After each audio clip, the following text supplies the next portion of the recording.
So hello everyone. तो पिला माने तुम समस्त को स्वागत जनाऊे आमर यही चैनल। तो आज हूँ तुम अष्टम श्रेणी नुआ मैथ बुक पिला माने जो चैप्टर 1 अच्छी वर्ग वो घन स्क्वायर एंड क्यूब आज हूँ तुम पार्ट 10। तो पिला माने आज ये भिडियो आम तुम घन मूल विषय पूरा डिटेल्स डिस्कशन करवा ठीक अच्छे। हाँ,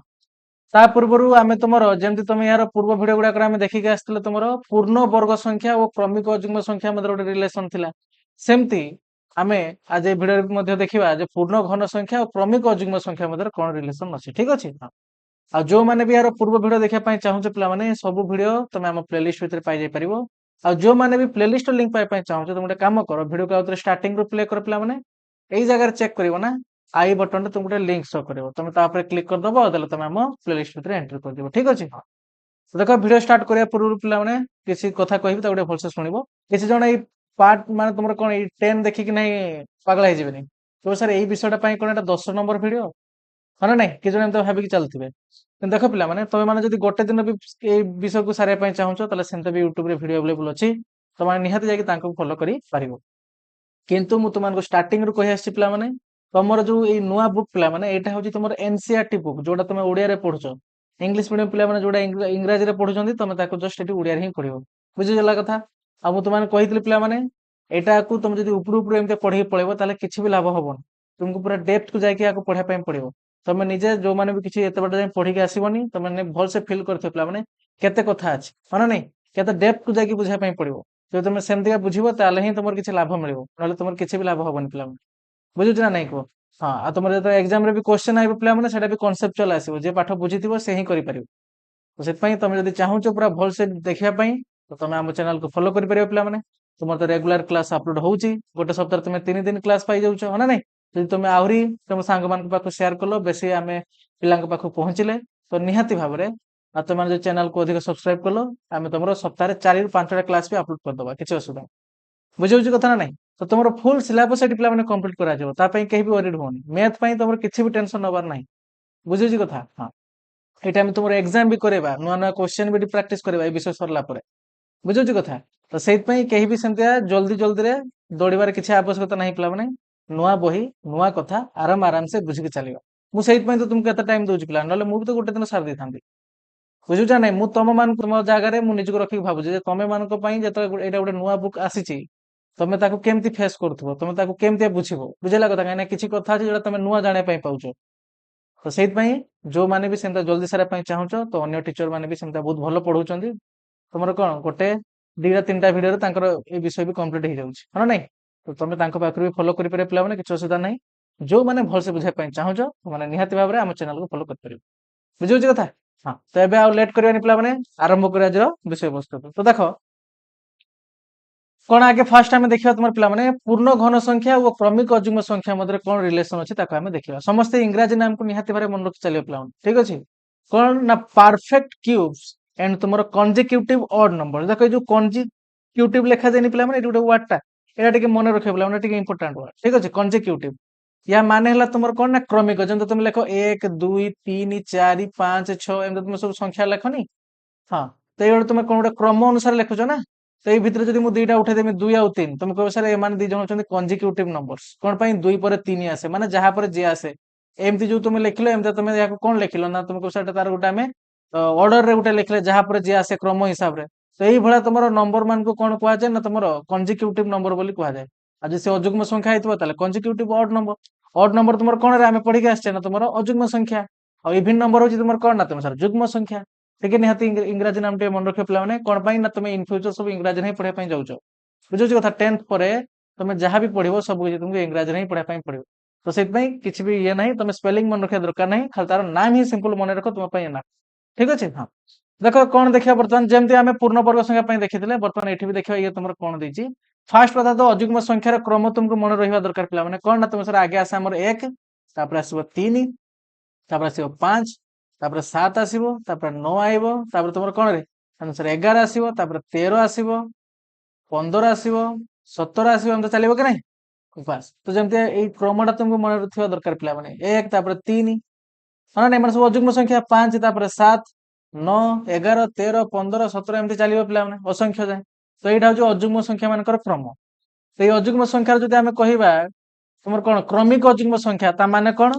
ତମେ ଏଇଠି କିଛି ଅର୍ଡରରେ ନବ ଯେମିତି 135 କି 357 ବୁଝିଲା କି ନାଇଁ କହ ଏମାନଙ୍କୁ ତମର କଞ୍ଜିକ୍ୟୁଟିଭ କଣ କୁହାଯିବ ନା କଞ୍ଜିକ୍ୟୁଟିଭ ତୁମର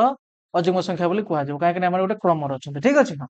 ତ ଏବେ ଦେଖ ଏଠି ତୁମର ଏଇ ଟେବୁଲଟା କଣ ଦେଇଛି ୟାକୁ ସିମ୍ପଲ ଭଲସେ ବୁଝ ପିଲାମାନେ ଫାଷ୍ଟ ଆଗେ ଆମେ ଗୋଟେ ତମର ଅଯୁଗ୍ମ ସଂଖ୍ୟା ନବା ଯିଏ କି ତମର କାହାକୁ ବୁଝେଇବ ନା ତମେ କହିବ ସାର୍ ଇଏ ବୁଝେଇଲା ଆମର 1 କୁ ଆଉ ଏହାର ମାନେ ହେଲା 1 ର କ୍ୟୁବ ଯୋଉଟା ସେ ଏମିତି ଲେଖିଛି ଏମିତି ଦିଆଯାଏ ଏହାର ମାନେ କଣ ନା ତମେ ସାର୍ 1 ର ଘନ ଯାହାକୁ ତମର ଇଂରାଜୀରେ 1 ର କ୍ୟୁବ ତମେ କହିଦେଇ ପାରିବ ହଁ ନା ନାଇଁ ତାପରେ ଦେଖ ସେକେଣ୍ଡ ଯୋଉ ଲେଖିଛି ସେ 2 ର କ୍ୟୁବ ପିଲାମାନେ 2 ର କ୍ୟୁବ ପାଇଁ ସେ କଣ ନେଇଛି ନା ତମେ କହିବ ସାର୍ ଏଟାକୁ ଆମେ ନେଇ ସାରିଛେ ତ ଏହା ବାଦେ ଆମେ ଏଠି ଯେହେତୁ 2 ର କ୍ୟୁବ ସେଥିପାଇଁ ଆମେ ଏଠି ଦିଟା ନବା ଦେଖ ଏଠି 3 ଯୁକ୍ତ 5 ସେ କରୁଛି ବୁଝିଲା ତ ତାମାନେ ତମେ ଏଠି ବର୍ତ୍ତମାନ 1 କୁ ଆଉ ନବନି 1 ପରେ ଯୋଉ ଦିଟା ତା ଦିଟାକୁ ନବ 3 ଯୁକ୍ତ 5 ଇଏ ତମର କଣ ନା 8 ତୁମକୁ ସାର୍ ୟାକୁ ଆମେ ଲେଖିପାରିବା 2 ର କ୍ୟୁବ ବର୍ତ୍ତମାନ ଦେଖ 3 5 ଚାଲିଗଲା ଏବେ କେତେଟା ନବ ନା ତମେ ସାର୍ ଦିଟା ନେଇଥିଲେ ବର୍ତ୍ତମାନ ତିନିଟା ନବ କାହା କାହାକୁ ନା ତମକୁ ସାର୍ 7 9 11 ଯେମିତି ଏଠି ସେ ଲେଖେଇ ଯାକ ତାହେଲେ କଣ ଲେଖିବ ନା 7 ଯୁକ୍ତ 9 ଯୁକ୍ତ ତୁମର 11 ତ ଏମାନଙ୍କୁ ତମେ ଯୋଗ କରିବ କେତେ ଆସିବ ନା ତମକୁ ସାର୍ 27 ଆଇବ ଆଉ ଏହାର ମାନେ ହେଲା 3 ର କ୍ୟୁବ ତ ତମେ ଗୋଟେ ପ୍ୟାଟର୍ନ ଫଲୋ କରିବ ପିଲାମାନେ ଗୋଟେ ପ୍ୟାଟର୍ନ ତମେ ଦେଖିବା ପାଇଁ ପାଇବ ସେଟା କଣ ନା ତମେ କହିବ ସାର୍ ଯେତେଟା ଏଠି ମାନେ ଯାହାର କ୍ୟୁ ସେ କହିଛି ଫାଷ୍ଟ କଥା ତ ଆମେ ଦେଖିବା ପାଇଁ ପାଉଛେ ଏଠି ସେତେଟା ଅଯୁଗ୍ମ ସଂଖ୍ୟାର ଯୋଗ କରାହେଇଛି ଦେଖ ଏଠି 4 ର କ୍ୟୁ ତାମାନେ ସେ କେତେଟା ଅଯୁଗ୍ମ ସଂଖ୍ୟାକୁ ଯୋଗ କରିଛି ନା ତୁମକୁ ସାର୍ 4ଟା ଅଯୁଗ୍ମ ସଂଖ୍ୟାକୁ ଯୋଗ କରିଛି କ୍ରମିକ ଅଯୁଗ୍ମ ସଂଖ୍ୟାକୁ ଯେତେବେଳେ 5 ର କ୍ୟୁ ସେତେବେଳେ 5ଟା ଅଯୁଗ୍ମ ସଂଖ୍ୟାର କ୍ୟୁ ଏଠି ସେ ନେଇଛି ଦେଖ ଗୋଟେ ହେଲା ତମର 21 ମୁଁ ଏଠି ତୁମକୁ ଗଣିକି ଦେଖେଇ ଦଉଛି ଦେଖ ତମେ ସାର୍ ଗୋଟେ ହେଲା 21 ଗୋଟେ ହେଲା 23 ଗୋଟେ ହେଲା 25 ଗୋଟେ ହେଲା 27 ଆଉ ଗୋଟେ ହେଲା 29 ଏମାନଙ୍କୁ ଯୋଗ କରିବ ତମର 125 ଆସିବ କଣ କହିଲି ବୁଝିପାରିଲ ନା ନାଇଁ ଏତିକି କଥା ଆগে ଜାଣିପାରିଲ ଯେ ସିମ୍ପଲ କଥା ହେଲା ଏଠି ତମର ଯାହାର ବି ସେ ଲେଖୁଛି କ୍ୟୁ ନା ଆମେ ସେତେଟା କ୍ରମିକ ଅଯୁଗ୍ମ ସଂଖ୍ୟାକୁ ଯୋଗ କରିବା କିନ୍ତୁ ବର୍ତ୍ତମାନ କଥା ହେଲା କୋଉମାନଙ୍କୁ ସେଇଟା ଟିକେ ପିଲାମାନଙ୍କୁ କନଫ୍ୟୁଜନ କରାଏ ହଁ ନା ନାଇଁ ଯେମିତି ତମେ ପୂର୍ଣ୍ଣବର୍ଗ ସଂଖ୍ୟାର ଆରାମସେ କହିଦଉଥିଲ 12 ର ସ୍କୋୟାର ତା ମାନେ ଆରମ୍ଭରୁ 12ଟି କ୍ରମିକ ଅଯୁଗ୍ମ ସଂଖ୍ୟାର ଯୋଗଫଳ ଏହାର ମାନେ ସେୟା ଥିଲା ଆରେ ହଁ ନା ନାଇଁ କିନ୍ତୁ ଏଠି ବର୍ତ୍ତମାନ କଥା ଅଲଗା ହେଇଗଲା କଣ ସେଟା ଏଠି ତମେ ଭାବି ନେବ ସାର୍ 2 ର କ୍ୟୁ ତା ମାନେ କଣ ଆରମ୍ଭରୁ ଦୁଇଟା ନୁହେଁ ଆରମ୍ଭରୁ ଏଟା ଦେଖିବ 1 ତାପରେ ଏଟା ହଉଛି କେତେ ନା ତମେ ସାର୍ 2 ନମ୍ବର ତା ମାନେ ଏଠି ଆମେ ଆगे ଏମିତି ଚେକ୍ କରିବ 1 ର କ୍ୟୁବ ତା ଉପରୁ ଚାଲି ଯାଇଥିବ ଯଦି ମୁଁ 2 ର କ୍ୟୁବ କହୁଛି ତା ଉପରକୁ କିଏ ଥିବ ନା 1 ର କ୍ୟୁବ 1 ର କ୍ୟୁବ ପାଇଁ ଗୋଟେ ଅଯୁଗ୍ମ ସଂଖ୍ୟା ଆମର ଚାଲିଗଲା ବର୍ତ୍ତମାନ 2 ର କ୍ୟୁବ ମାନେ ତା ପରେ ଦିଟା ତାପରେ 3 ର କ୍ୟୁବ ମାନେ ଦେଖ ବର୍ତ୍ତମାନ ସୁଦ୍ଧା କେତେଟା ଚାଲି ଯାଇଛି ନା ତମେ କହିବ ସାର୍ ଷ୍ଟାର୍ଟିଂ ରୁ 3ଟା ଯାଇଛି ଏବେ କଣ କରିବା ନା ତାପରେ ଆଉ 3ଟାକୁ ନବା ବୁଝିଲା କଥା ତାପରେ ଦେଖ ଯଦି 4 ର କ୍ୟୁବ ପଚାର ହେଲା ବର୍ତ୍ତମାନ ଷ୍ଟାର୍ଟିଂ ରୁ କେତେଟା ଯାଇଛି କୁହ ନା ତୁମକୁ ସାର୍ ୟା ଉପରେ 3 ର କ୍ୟୁବ ଯାଇଛି ମାନେ ଆମେ କେତେଟା ନେଇ ନେଇଥିବା ୟା ପାଇଁ ଗୋଟେ ୟା ପାଇଁ ଦିଟା ଆଉ ୟା ପାଇଁ ତିନିଟା ତ 3 2 5 1 6 ମାନେ ଷ୍ଟାର୍ଟିଂ ରୁ ତମର 6ଟା ପିଲା ମାନେ 1 2 3 4 5 6 ମାନେ ଷ୍ଟାର୍ଟିଂ ରୁ 6ଟାକୁ ବାଦ ଦେଇଦବ ତାପରେ ନବ କେତେଟା ନା ତମେ କହିବ ସାର୍ ତାପରେ ଆମେ ନବା 4ଟା 13 15 17 ତାପରେ ଯିଏ ଆମର ଆଇବ 19 ସେଇ ଜାଗାରେ ତୁମକୁ ଟିକେ ତାର କ୍ରମଟା ବାହାର କରିବା ପାଇଁ ଅସୁବିଧା ହବ ଯେମିତିକି ଆମର ପୂର୍ଣ୍ଣବର୍ଗ ସଂଖ୍ୟାରେ ଡାଇରେକ୍ଟ ହେଇଯାଉଥିଲା ଏ ଜାଗାରେ ସେମିତିକା ହବନି କିନ୍ତୁ ଏମିତିକା ତୁମର କଣ ସେ ଏମିତିକା ତୁମକୁ ପଚାରିବନି ଅଯୁଗ୍ମ ସଂଖ୍ୟା ମାନଙ୍କ କ୍ରମ ଲେଖିବା ପାଇଁ ଯଦି ପଚାରିଲା ଟିକେ ସେଠି ବୁଦ୍ଧି କଟିବ ଆଉ ଯଦି ପଚାରିଲା ତୁମକୁ ଏଇ ଛୋଟ ବାଲା ପଚାରିବ ବଡ ବାଲା ପଚାରିବନି ପିଲାମାନେ ଏଇ ଛୋଟ ସଂଖ୍ୟା ଏମିତି ପଚାରିଦବ ମାନେ ତମର ଏଇ 4 ପଚାରି ଦେଇପାରେ 4 ର କ୍ୟୁ କି 3 ର କ୍ୟୁ ଯଦି ତୁମକୁ ପଚାରିଦବ ଯେ ଏଇ 3 ର କ୍ୟୁ କୋଉ କୋଉ ଅଯୁଗ୍ମ ସଂଖ୍ୟା ମାନଙ୍କର ସମଷ୍ଟି ରେ ଆସିବ তুমি କେମିତି ଜାଣିବ ତୁମକୁ ଏଇ ଟ୍ରିକ୍ ଟା କହିଲି ଆगे ଏମିତି ଲେଖିଦବ 1 ର କ୍ୟୁ 2 ର କ୍ୟୁ ତାପରେ ହେଲା ତମର 3 ର କ୍ୟୁ ତୁମକୁ ସେ କାହାର ପଚାରୁଛି ନା ସପୋଜ ମନେ କରାଯାଉ 3 ର କ୍ୟୁ ପଚାରୁଛି ସେ ତୁମକୁ କହୁଛି 3 ର କ୍ୟୁ ଟା କୋଉ ମାନେ ତୁମର ଅଯୁଗ୍ମ ତୁମର କଣ ରେ କ୍ରମିକ ଅଯୁଗ୍ମ ସଂଖ୍ୟା ମାନଙ୍କର ସମଷ୍ଟି ସହିତ ସମାନ ହବ ତାର ଭ୍ୟାଲୁ ଲେଖ ଯଦି ମୁଁ ତୁମକୁ ବର୍ତ୍ତମାନ ପଚାରିବି ତ ତୁମେ କଣ କହିବ ନା ତୁମେ କହିବ ଆगे ଏମିତି ଲେଖିଦେଲ ଅର୍ଡର ଟା ନିଜେ ଦେଖ କେତେ ନମ୍ବର ଏଇଠି ତ 3 ର କ୍ୟୁ ମାନେ ଆगे ତମେ ଜାଣିଗଲ ପିଲାମାନେ ଏଠି ଆମକୁ 3ଟା ଅଯୁଗ୍ମ ସଂଖ୍ୟାର ଯୋଗଫଳ ନେଇତେ ପଡିବ যেটা ମୁଁ ତୁମକୁ ଷ୍ଟାର୍ଟିଂ ରେ ବୁଝେଇଦେଲି 3 ର କ୍ୟୁ ମାନେ 3ଟା ଯୁଗ୍ମ ସଂଖ୍ୟାର ଯୋଗଫଳ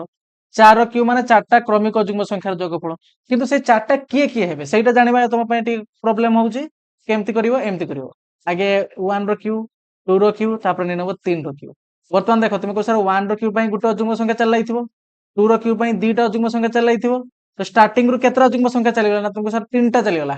ଦେଖ ଏଇ 3ଟା ଚାଲିଗଲା ଷ୍ଟାର୍ଟିଂ ରୁ ଏଇ 3ଟା ଯୁଗ୍ମ ସଂଖ୍ୟା ତୁମ ଚାଲିଗଲା ତ ବର୍ତ୍ତମାନ ଯଦି ତୁମକୁ 3 ର କ୍ୟୁ ସେ ପଚାରିଲା ତମେ କଣ କରିବ ନା ତୁମକୁ ସାର୍ ଷ୍ଟାର୍ଟିଂ ରୁ 3ଟା ଚାଲିଗଲା ପରେ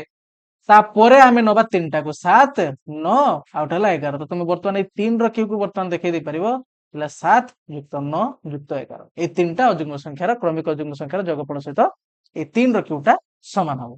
বুঝিপারল কথা না বুঝিপারলনি বাস আর কিছু কথা নাই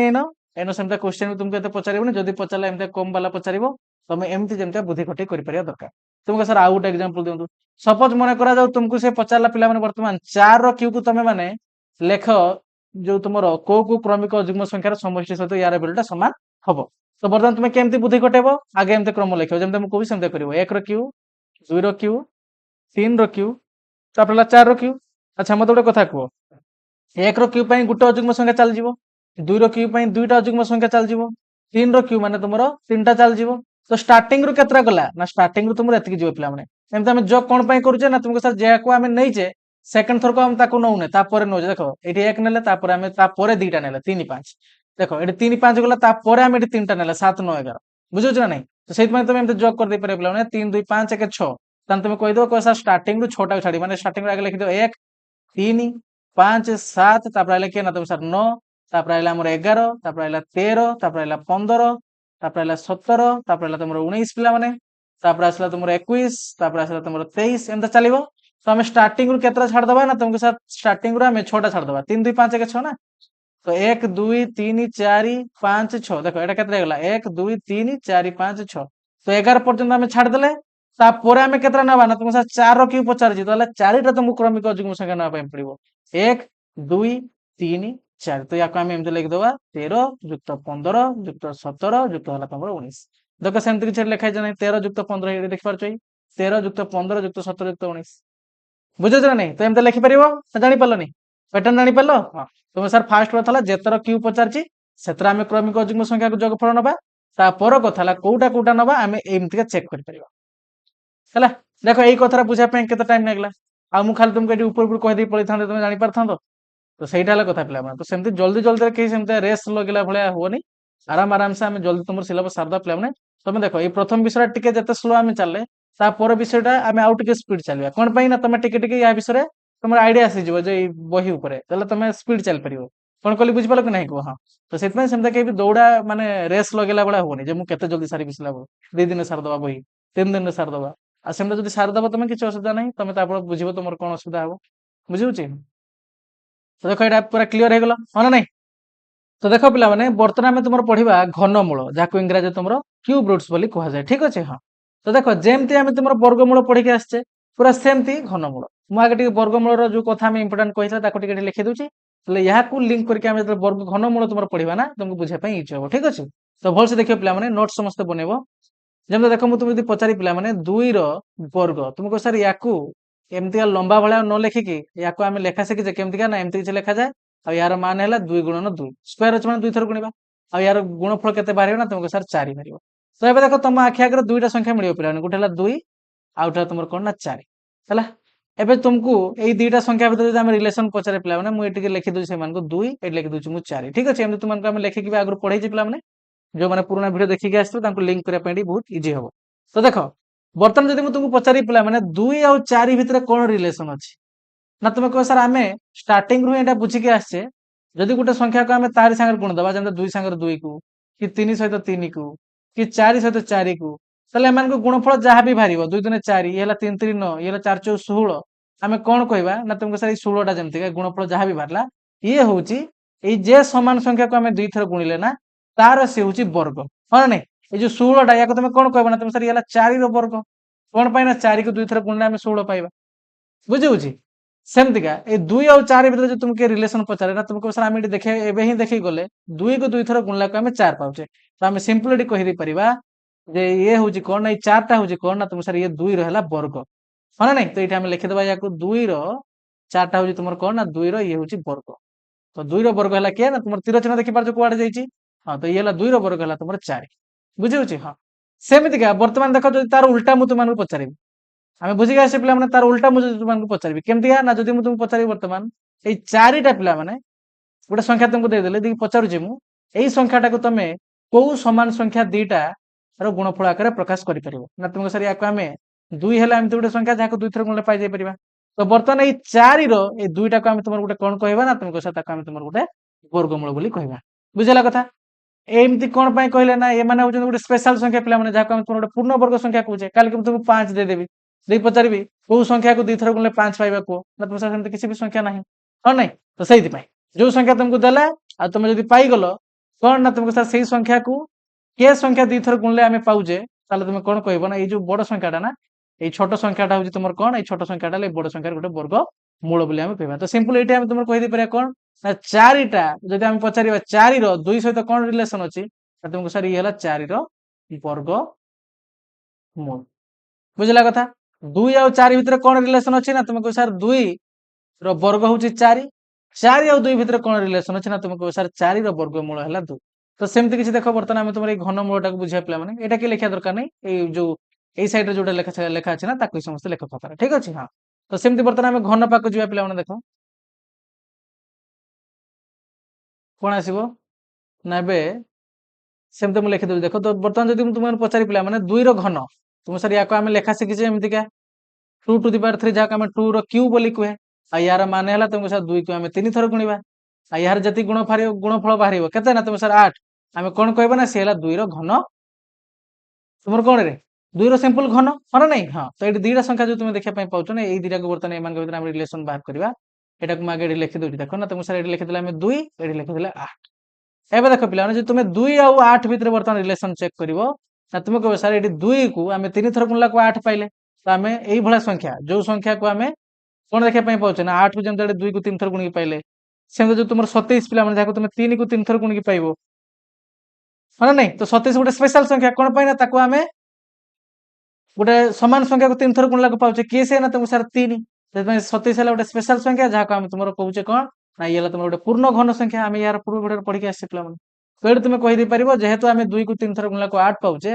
ताहले ये 8 टा 2 रो तुमर कोन ना 2 रो तुमर घन बुझला कथा कोन पाई 2 को 3 थर गुणला को आम 8 पाउचे से तुम कहीदे पार 2 रो ये हला तुमर कोन ना तुम सर घन बर्तमान मु तुमको पचारि पिला माने 8 दे देबी देखि पचारिबी ए 8 टा को तमे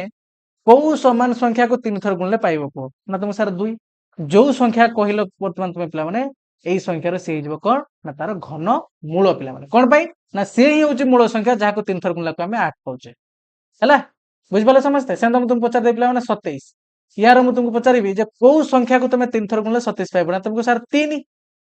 3 को 3 थर गुणले 27 पाइबो जो संख्या को तुम पिला माने 3 थर गुणलो सेही संख्याटा होची तुमर कोन ना 27 रे से हला घन मूल आउ किछ भी नै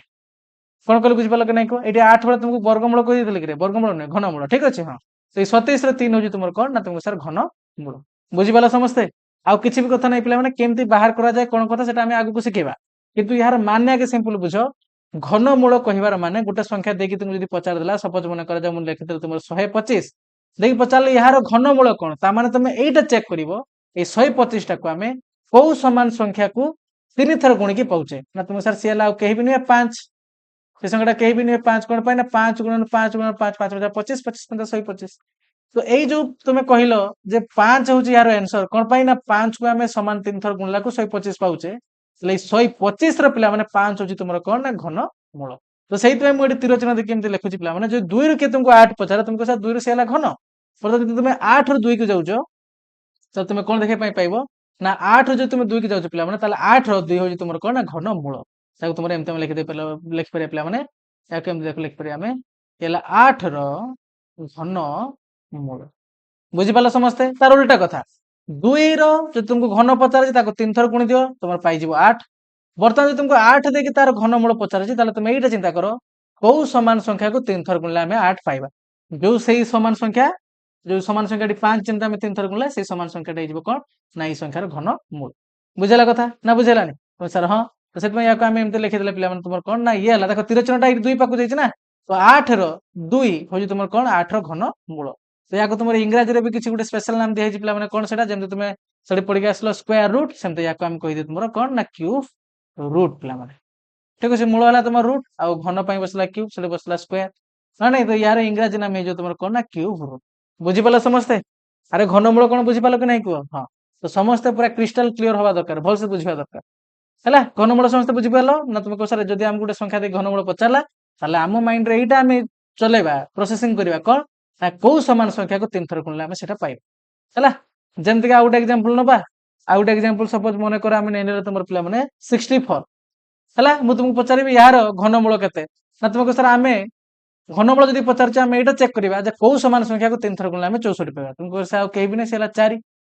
माने तार तुम कहि परिबो 64 रो वर्गमूल ए जो 64 रो 4 हम कहूचे ये 64 रो तुमर कोन रे वर्गमूल ने वर्गमूल बारे होची पाटी रे मोर पिला माने सॉरी तुम कौन ना घनमूल। ठीक अच्छे ये तुम 64 घनमूल मैं तुम कहीदे पार 64 घनमूल है किए ना तुम सर 4 बुझिपाल समस्ते ये समस्त माइंड जमी रख समस्ते। हाँ तो बर्तमान कथा देख तुम कह सर जमी आम वर्ग संख्यार पढ़ी आसते जमी आम वर्गमूल बेले पढ़ी आसते सब संख्यार वर्गमूल बाहर ना। हाँ पे कौन ना वर्गमूल तार ही बाहर जदि सी गोटे पूर्ण वर्ग संख्या हो जमी आम 5 वर्ग बाहर करुले वर्गमूल बाहर करुले पे तुम सर एमती किसी भी दुनिया संख्या ना जहाँ तुम 2 थर गुणिले तुम 5 आसो तो से यार वर्गमूल बाहर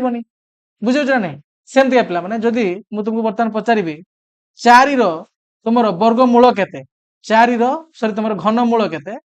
जब तुमको यहाँ मुझे पचारि तुम कह सर 4 ही गोटे पूर्ण घन संख्या नुहे तो जदि ये गोटे तुम पूर्ण घन संख्या नुहे पे तुम मत निजे कह तुम यार घनमूल बाहर कर तुम सर ना कर कौन घनमूल मान ही आम चेक करवा कौ सामान संख्या को 3 थर गुणले से मिल जदि संख्याटा आमको कौन संख्यार 3 थर गुणले मिलूनी केमती तार घनमूल बाहर करवा बुझेगा कथा तो सिंपल कथा जमी तुम देखा पाई पूर्ण वर्ग संख्यार तुम वर्गमूल बाहर सेमती ये मन रखिदब पूर्ण घन संख्यार तुम घनमूल बाहर है ये नोट कर लिखिदे पे पूर्ण घन संख्यार घनमूल बाहर है तो तुमको एबे क्वेश्चन एमती भी पचार दब गोटे संख्या देदेव दे तुमको पचारे से गोटे तुम पूर्ण घन संख्या ना नुहे तो केमती चेक कर ना तार घनमूल बाहर करने चेष्टा कर जो तुम तार घनमूल बाहर कर दौच से गोटे पूर्ण घन संख्या जब बाहर कर पारन से तुम गोटे पूर्ण घन संख्या नुहे है। हाँ तो एबे यार पर स्टेप को आम आगे पे तुम कह सर जमी आम पूर्ण वर्ग जो आम तुम कौन पूर्ण वर्ग संख्यार आम वर्गमूल बाहर करुले तार से गोटे आम सिंबल यूज करुले हाँ ना नहीं जमी आम ये तुमको पचारि मु 4 वर्ग मूल तो एत किए नाम लिखापी जीव एत थर तो या सिंपल गोटे सिंबल भाया यूज कर कौन ना जार वर्गमूल पचारा एमती गोटे आम बसई दौले टोपी भाया हाँ ना नहीं यही चिन्ह रखी देख माने तुम माइंड को आसीज ये 4 तुम वर्गमूल बोली पचार तुम कह सर सेमती किसी घनमूल भी अच्छी कि हाँ अच्छी पे बर्तमान आम ये लिखा भलसे देख पे जमी ये आम कहले 8 घन मूल तुम कौन ना तुम सर 2 तो ये 8 घन मूल पे ना या तुम गोटे सिंबल बाटे लिखिपर केमती देख मुझे डायरेक्ट तुमको लिखिदे 8 लिखले पे जमी तुम वर्गमूल चिन्ह दूसरा सेमती देव तुम तो सेम सेम होगा नुह पे आउ टे चेंजेस अच्छी कौन ना यही जगह लिखिदेव तुम 3 कौन लिखिदेव 3 भलसे मुझे कौन देख जदि तुमको किए कहला 27 वर्गमूल तुम कौन घनमूल बाहर करने तो जमी तुम वर्ग दौला चिन्ह देदेव कि आउ गोटे एक्सट्रा ये कम कौन कर ये जो तुम ये भी भाया देखा पाच ना हाँ तो यारी भितर तुम लिखिदेव कौन ना तुमको सर 3 এইটা হচ্ছে তোমার কাহার সিম্বল না তোমার ঘন মূলর সিম্বল পিলা তো এটি মু লিখি দউছি দেখো ঘন মূলর সিম্বল ঘন মূলর সংকেত কোন না এমতি কিছু লেখা যায় এর রইব এই জায়গায় 3 লেখা হবে মনে রইব সমস্তঙ্কার হ্যাঁ তুমি যদি ইয়ার জেনারেল ফর্ম লেখা কেমতি আসিব না যদি তুমি ধরা যাও n র তুমি বাহার করিব কোন না তুমি স্যার ঘন তাহলে কোন আসিব না তুমি স্যার n র q बर्तमान तार उल्टा मुझे तुमको पचारे तुम कह सर आम ये एन क्यू घनमूल बाहर करवा तो मुझे बर्तमान लिखी देख एन क्यू यार आम लिखिदेवा तुम कौन ना एमती चिन्ह देदेवा आउटे भलसे लिखी देख एमती चिन्ह देदेवा देखिए ये लिखिदेवा तुम 3 आ यार भैल्यू के आसो कह ना तुमको सर यार भैल्यू आसो क्या घनमूल पचारा माने तुम कौन चेक कर कहली ना तुमको सर आम यहाँ चेक करा क्या 3 थर गुणले भैल्यू बाहर तो तुम निजे देख एन क्यू मैंने तुम क्या 3 थर गुणुच ना तुम सर एन को गुणुचे ताले यार घनमूल भी के आसो ना तुम सर एन आसो तो यार भैल्यू है ये जो भैल्यूटा बाहर या तुम कौन कहे ना ये तुम एन क्यू घनमूल आईटा लिखिते पड़े कहीं ये से दर्शाई दूसरा है सिंबल कौन जानीगले हाँ ना नहीं कह तो बर्तमान सुधा आम कौन बुझे कहना तुम सर आम बुझे घनमूल मान कौन यहीटा बुझे कौन से गोटे संख्या जो आमको घनमूल पचारा आम माइंड रे यहीटा प्रोसेसिंग करवा जे कौ समान 3टा संख्यार गुणफल से संख्याटा आमको मिलूँ जे संख्याटा होता तार घनमूल है तार सिंबल कौन आम देखले तो देख बर्तमान आम यहीटा शिखा जे तुमको जो गोटे संख्या दे दिहब दे तुमको पचारा हम जे यार तुम घनमूल बाहर करने तो तुम तार घनमूल केमती बाहर कर तो पाक आम जा पे कि फास्ट पूर्व आगे आम यहाँ बुझा जे तुम गोटे संख्याटा तुम कौन गोटे पूर्ण घन संख्या नुहे तुम केमती चेक कर देख जो पिला गोटे संख्याटा पूर्ण वर्ग संख्या ना नुहे चेक करवा शिखी ताकू ये बुझापी किसी भी असुविधा होनी पे बुझला कथा और जो मैंने भी न देखिए पे निहाती भाव तुम से भिड देख तुम देख ये बुझापी तुम जिते आम गोटे पर गोटे भिड कम्प्लीट करके आसो तुम से तुमको बुझापी इजी हो तुम से बढ़िया से बुझीपार और जो मैंने भी भिड पूरा नुआ देखिए पे निहाती भाव स्टार्टिंग देख टू स्पीड देखी नब पे स्पीड रे बुझे कथा सब देखिए आस है तो देख पे गोटे पूर्ण वर्ग संख्या गोटे संख्या कि नुहे चेक करने तुम कौन करुले ना आम से संख्याटा को फास्ट कौन करते ना तुमको तार प्राइम फैक्टराइजेशन बाहर करते मौलिक गुणनक बाहर करते देख जदि जन पिलाटी मौलिक गुणनक केमती बाहर कर न शिखी गोटे बुझाई असुविधा हम आ मु तुम पे मैंने बुझातु कि न बुझातु कि तुमको बुझे मौलिक गुणनक केमती बाहर कराए आ से भिडियो भी तुम प्लेलिस्ट भितर पाई ठीक अच्छे वर्गमूल जस्ट पूर्व भिडियो बोधे आम बुझे पे से वर्गमूल भिडियो गुड़ा देखो से बोधे आम बुझे चेक कर नब है हाँ देख मु कौन कहली ना गोटे संख्या को जदि से तुमको पचारे से गोटे पूर्ण वर्ग संख्या ना तुम पूर्ण घन संख्या है तुम गोटे ही कम तुम तार कौन बाहर कर ना प्राइम फैक्टराइजेशन बाहर कर ठीक अच्छे जमी तुम पूर्ण वर्ग संख्या चेक कर सेमती बर्तमान पूर्ण घन संख्या बाहर कर तो देख बर्तमान आम जो संख्या तुमको देती पे तार आम तुम कौन बाहर करवा ना मौलिक गुणनक बाहर करवा तो केमती बाहर करना एमती किसी 3 3 7 5 पे